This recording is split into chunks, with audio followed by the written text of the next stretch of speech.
Thank God it's Friday. Thank God we're here at the weekend. And thank God you're here with us today on the Rant Network. My name is David Solomon. My buddy, my partner in crime, Stuart Brisgell, is out on his assignment. He will be back on Monday. Wishing you well, my friend. Enjoy the conference.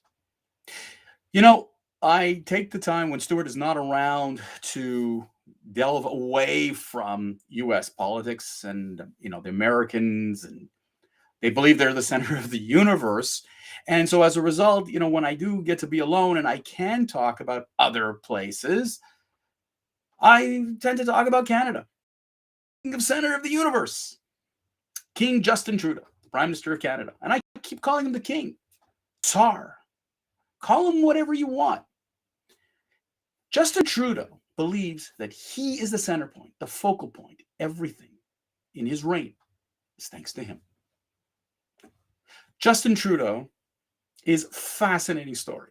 And for those of you who are not familiar with Justin, when he came to power, the world was marveled.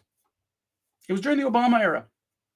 He had just beaten out former Prime Minister Harper, the Conservative Party member, the Conservative Party leader, I should say. It was a little bit contentious, and there were a little bit of stinky situations with the Conservative Party at the time, and Justin took advantage of it. Prime Minister Harper today, when you see him and when you meet him, quite an eloquent speaker. A little bit tough, a little bit sticky, and I think he's learned from his mistakes, whatever. Justin is a former drama teacher. Yeah, he taught theater, he's a performer, and as an orator, as a speaker, he can carry himself well with notes, with speeches. He's good. He intonates well. He speaks well. He's so good at that part of it. Thank God he has speechwriters who can write content for him, because between the ears, there's not much there. But the drama teacher convinced Canadians that the Liberal Party of Canada is going to save Canada. During a time when prosperity was phenomenal, things were good. He spun a great story, and within 3 weeks won an election. One of the things that he kept harping on, no pun intended, was the fact that scandals are taken very seriously by Justin Trudeau and the Liberal Party. You see, according to Justin, scandals are disgusting. We should not have any scandals. And he takes all of those seriously. And he accused the Conservative Party and Prime Minister Harper at the time of a myriad of scandals and how Canada needs to clamp down on these scandals. And since Justin's reign of terror has commenced, it's been one scandal after another. And the slippery snake that is Justin Trudeau seems to get by. Now, I've ranted about his party's propensity to donate significant sums of money to anti-Semitic and anti-Israel organizations and individuals. He's unapologetic. He will say, I take this seriously. And then there's the word, but. Side note, the most impactful word, painful word in the English language is the word but. Because you're going somewhere. It negates everything that was said up until that point. And that's exactly what Justin has been very good at. He says, I know it could be a scandal, or it's a scandal and I take it seriously. But then when he throws in the word but, all of a sudden now it's kosher. Totally kosher. It's totally fine. I can do it because I've justified that. No pun intended, with Justin. So you see, Justin Trudeau has this real issue, like I said, and it started and it went all the way into Christmas, as I said, with this idea of sending money to anti-Semites. I mean, he sent money to Holocaust denier, to, this guy who has an Arab language newspaper, Nazik Katataba. And they had a whole reception for him, which included his transport minister, Omar Alabra, Salma Zahid, And my goddamn member of parliament, who is a known anti-Semite, no problem within the Liberal Party. You talk on one hand that anti-Semitism is not acceptable, and then you turn around and you send money to these organizations. And you'll say, oops. I mean, this newspaper that this guy has published, forget about it, not only just that the Holocaust was a fraud or a Jewish plot, as he likes to call it, the Holo hoax, sorry.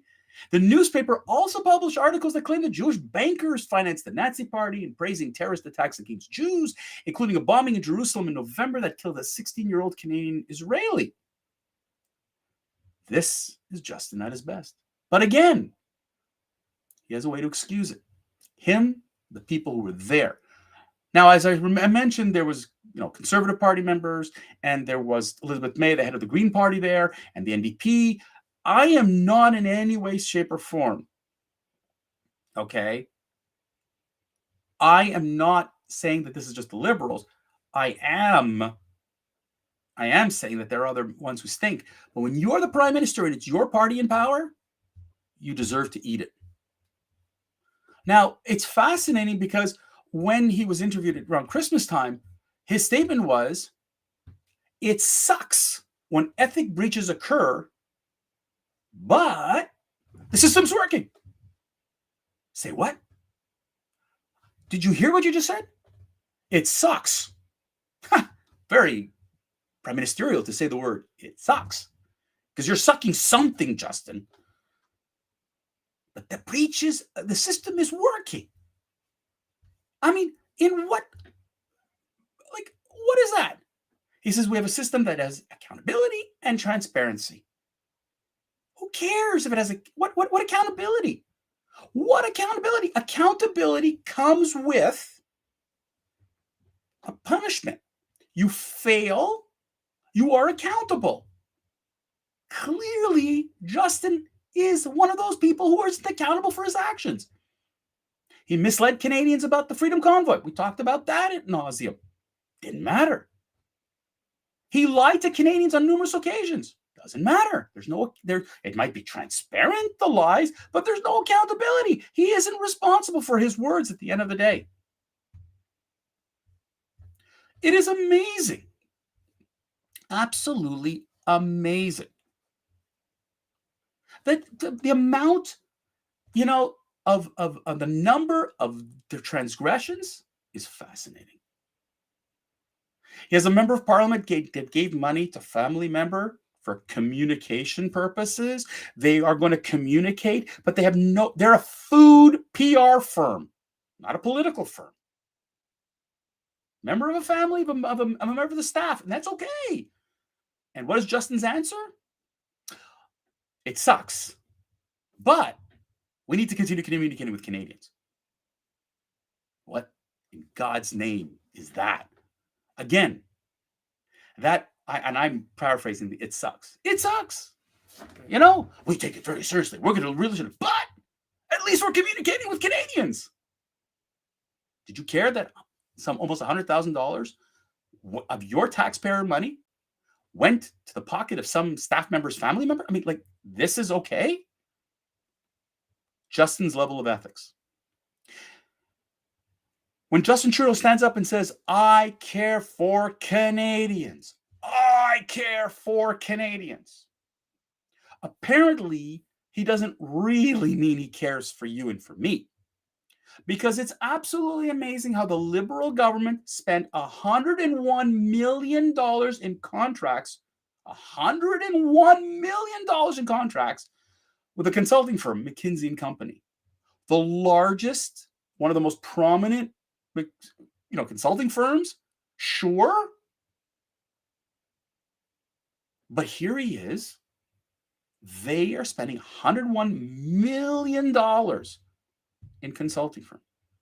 For what purpose? One of them, to redo the BDC, the Business Development Bank of Canada. That's right. $5 million went to just completely remaking the bank from scratch. And there were this insanity is that the person involved in this whole scandal, if you will, from the government, is that Isabelle Hudon, a Trudeau appointee, has an expense account of $320,000. Your taxpayer money, ladies and gentlemen. If you're a Canadian right now, because she insisted on traveling with her own driver, she insisted on a lot of other things, and hey, I get to manage. You need to pay me. It's funny how Justin Trudeau wants to attack Pierre Poilievre, the new Conservative Party leader, who continues to challenge Justin Trudeau time and time again on these stupid decisions that him and his party in power continue to do. When you get comments like, it's tough on Canadians, we're at a 40-year high in inflation, rising cost of living, and we're spending $101 million to send it to basically to McKinsey to help to what? Yes, they're good at what they do, McKinsey. But where's the outcome? Where are the results? Millions and millions of dollars of these contracts have gone to a variety of different things and nothing. And again, nothing, no response. Has the media held them accountable? Yeah, there are a bunch of articles that float around, some news pieces and, whatever. But in general, the Canadian media will continue to give Justin Trudeau the pass that he's had for years. The Liberal Party is the party of friendship for the media. The Conservative Party is the enemy. Don't put them in, because all over here is, they're going to cut austerity, and they're going to cut, and they're going to cut, and they're going to cut. And it's not, so we would rather have a thief as prime minister who's stealing your money, allocating it to his buddies, than to have someone who has responsible mindset in government. Now, I'm not saying that one party is holier than the next, but look at the actions. The Conservative Party under Prime Minister Harper, those scandals that they were talking about were nothing compared to what Justin has done since his reign of terror. None. Nothing. Under the Harper days, every little nuance was over-exaggerated, blasted like to no end, to kingdom come. With all of what's going on, from Aga Khan, when Trudeau was on his boat, to SNC-Lavalin, where he threatened his own member of his party to help SNC-Lavalin keep the 5,000 jobs. With all the other scandals involved, Trudeau is just wiping the crap off his shoulders because Prime Minister Teflon is getting away with it. Ladies and gentlemen, it pains me. It sickens me that once again, Canadians get shafted because Justin, the media, his friends, just get away with it. When I hear of Canadians wanting and needing hard-earned dollars to help them to get by today, pay their mortgages, food on the table, gas, schooling, healthcare, you name it. And then you hear all of this money going. And you could say in a country where there are billions and billions of dollars transacted, what's $101 million? $101 million, folks, means, $3 per every Canadian in their pocket. I get it. But I'd rather have it in my pocket than sending it to McKinsey. And it's time for Canadians to start clamping down on Trudeau. It's time to flip on your MP and to make sure that Justin is held accountable, resignations, and if necessary, get him out of office. Force him to election because we are tired of Justin's reign of terror. With that, ladies and gentlemen, it is the end of the week. Go have a good weekend. Have yourself a wonderful time. Enjoy it. Stay warm wherever you are. Stay safe. And ladies and gentlemen, make the best of everything.